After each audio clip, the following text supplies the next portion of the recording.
All right, hi second graders. Today we are looking at lesson 2-3. We're going to be asked to use arrays to find totals. Okay, arrays is a good vocabulary word to have. We're going to look more at arrays in our lesson today. That's going to be on page 93. So if you need more time to get your book and find that page, go ahead and pause the video now. I'm going to go ahead and move my screen so I can show you my workspace. All right, here we go. We're on, again, page 93. It's kind of hard to see there, 93. And lesson 2-3. On that page, you will see Carlos, and he has some information to share. So I'm going to go ahead and read that. It says, show and explain 2 different ways to find how many circles in all. All right, so we're going to be asked to show and explain 2 different ways. So I'm looking at this picture here, and I'm noticing that it is formed into an array. An array means that it has the same number in each row. And then if I look at the columns, I'll notice that each column also has the same number or the same amount, okay? And one way to remember the difference between rows and columns, because I know that can get confusing sometimes, if you've ever seen a picture of the White House, I'll try and bring one up right now. The White House has columns in front, okay? And if you think about the way columns are organized, they go up and down. Okay, so when I look at an array, it's the same thing. From top to bottom, these are the columns. Okay, and then when I think about rows, you can think about like going to, if you've ever been to the movies, or if you've ever been to like a baseball game, or someplace where they have a lot of people sitting, they sit in rows going across. Okay, so these are the columns. They run top to bottom. And these are the rows. They run side to side. All right. And the other thing is that because they're in rows and columns, I have 2 different ways that I can solve this problem. So one way is to look at the rows. So if I look just at the rows, I see 1, 2, 3, 4, 5. I see 5 in this row. I'm going to use that as my first add-in. I'm going to write it right here, 5. Plus, look at my next row. How many do I have? You guys know I'm going to have the same amount, right? 1, 2, 3, 4, 5. So my second add-in is also 5. What about my last row? Yeah, I have the same amount. I have 5. So plus another 5. So if I have 5 plus 5 plus 5, what is my total amount? I can count by 5s, can't I? 5, 10, 15. Yeah. My total or my sum is 15. So that would be one way to solve for it. But another way to solve for it would be to look at the columns from top to bottom. All right, so how many do I have in this column? 1, 2, 3. Okay, I have 3 there. Plus, how many in this column? Yep, 3 there. Plus, how many in this column? 3.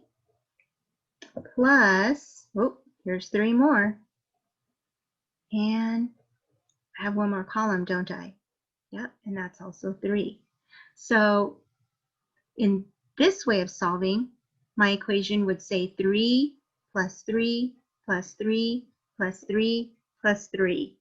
That is a lot of columns, isn't it? But we can just start here. I know that 3 plus 3 is 6.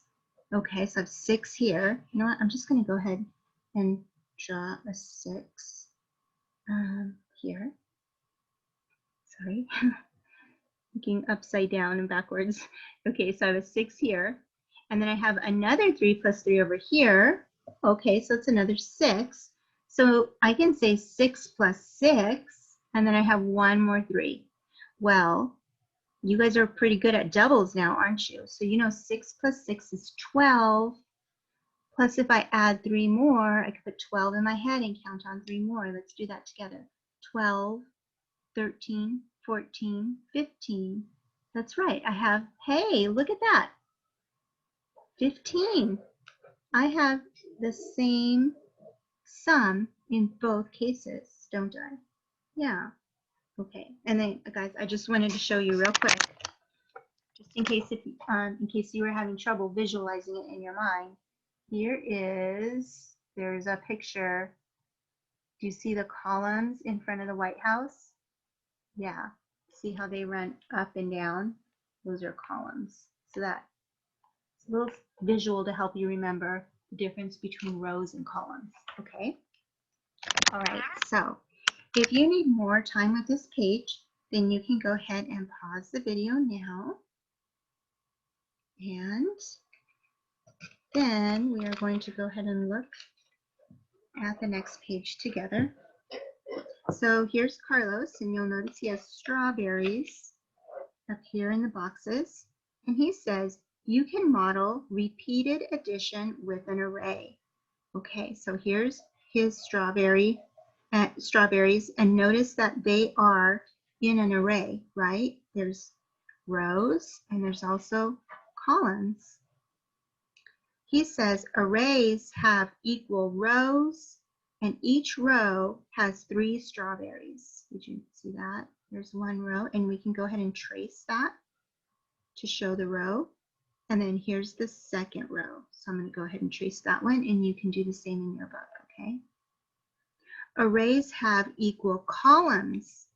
Each column has 2 strawberries. Okay, so if I look at it from top to bottom, I see 1 column, 2 columns, and 3 columns all together.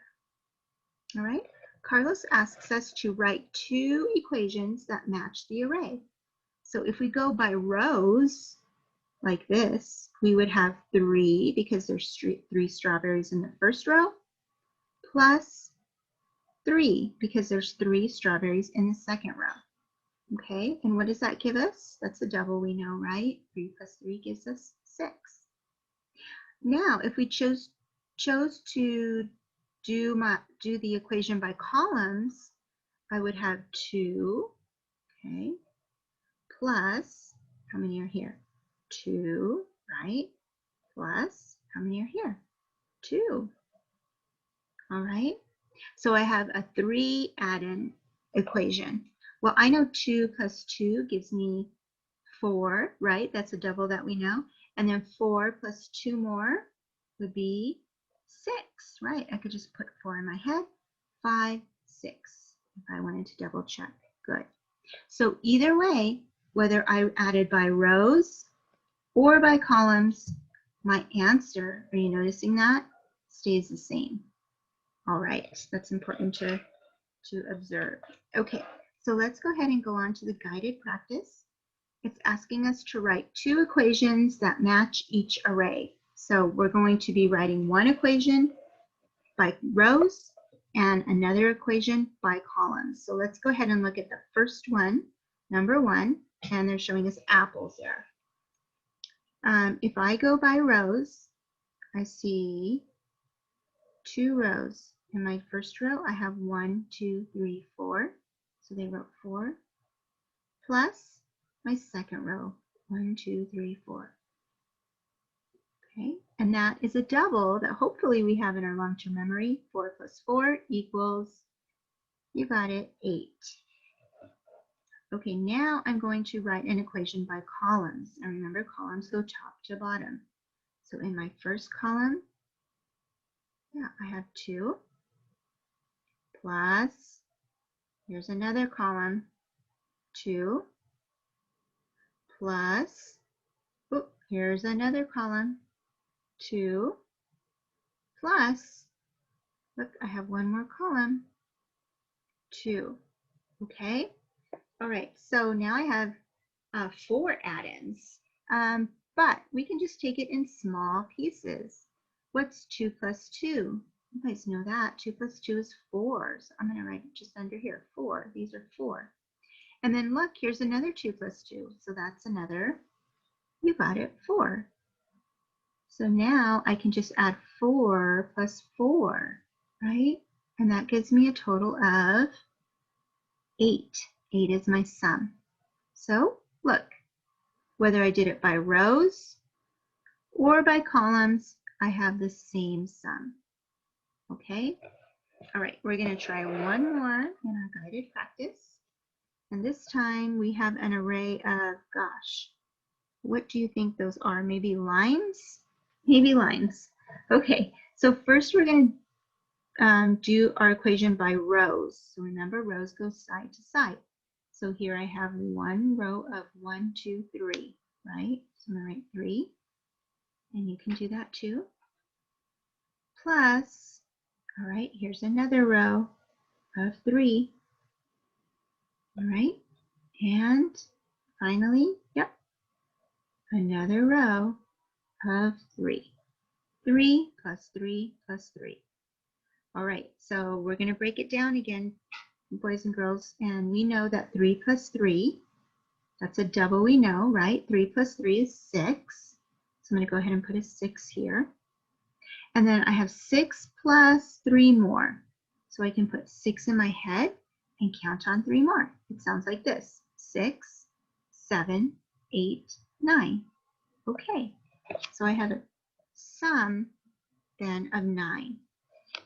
Now that is adding by rows. In the next equation, they want us to add by columns.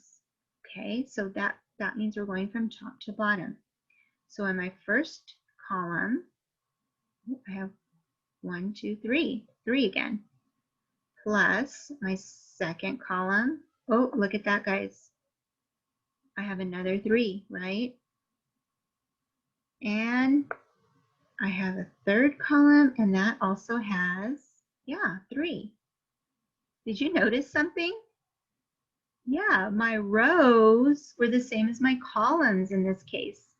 So what is 3 plus 3 plus 3, guys? We just solved it right here. That's right, our sum is 9. All right, that was nice. Okay, so for your independent practice today, you are going to continue that same strategy. You're going to be writing 2 equations that match each array. So you're going to do one equation by rows. Remember, rows go side to side, right? And then you're going to do one equation by columns. There's that picture of the White House I showed you where they go from top to bottom, okay? All right, you will complete numbers 3, 4, 5, and 6 independently. And then we're just going to take a quick look at number 7 together. It's algebraic thinking. And the directions ask us to use the array to find the missing number. So I have a missing number here. Something plus 5 equals 10. And they give us a visual here of the bananas. Okay, well, I know I have 10 bananas all together because that's my sum. And how many do I have in that first row? Okay, 1, 2, 3, 4, 5. Matches my add-in here. Okay, if I have 5 in my first row, how many do I have in my second row? I will have to have the same, right? Because it's an array. It told us right here it's an array. That means it has an even number, the same number in each row and in each column. So if I have 5 on top, guess what? I'm going to have 1, 2, 3, 4, 5 on the bottom, right? That's going to help me to fill in my other add-in. And is that a true fact? Does 5 plus 5 equal 10? It sure does. That is a double that we have in our long-term memory. 5 plus 5 equals 10. All right, guys. So again, you're going to be working on numbers 3 through 6 on your own. If you have any questions or something's not quite making sense, please bring it to our Google Meet and you and I can talk about it some more, okay? Other than that, I'll see you soon and I hope you have a great day. Okay, bye.